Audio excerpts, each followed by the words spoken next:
এই গাজীপুরে এই রাজবাড়ী মাঠে আমার মুক্তির জন্য কোন সংকটের একটি সমাবেশ করার অনুমতি চেয়ে আমরা পাইনি।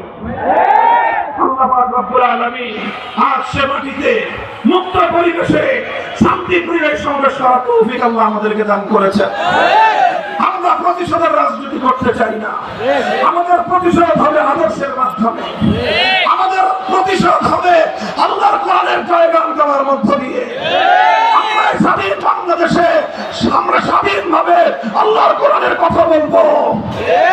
যারা কোরআনের কথা শুনতে পছন্দ করেন না, আপনাদেরকে বলে দেই, আপনাদের আমার মতো আপনাদের জন্য সীমান্তের দুয়ার খোলা আছে।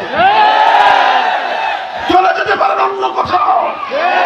এই শাহজালালের বাংলাদেশ, শাহজালালের বাংলাদেশ, জামানালির বাংলাদেশ, হাফিজ হুজুরের বাংলাদেশ, শাইখুল হাদিসের বাংলাদেশ, মুফতি আমিনীর বাংলাদেশ, আল্লামা আহমদ শফির বাংলাদেশ, জুনায়েদ বাবু নগরীর বাংলাদেশ, মহিবুল্লাহ বাবু নগরীর বাংলাদেশে কোরআনের কথা বলবো। সহ্য না করে বাংলাদেশ ছেড়ে চলে যাও।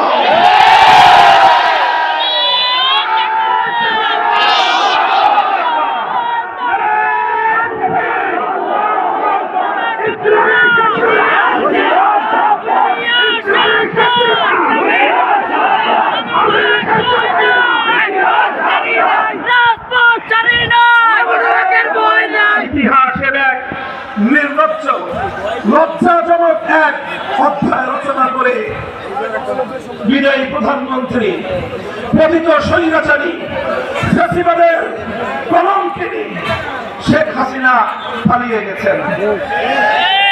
আমার দুঃখ এবং আফসোস হয় ওই সকল আওয়ামী লীগের নেতা কর্মীদের জন্য যারা দীর্ঘদিন ধরে রাজনীতি করেছেন।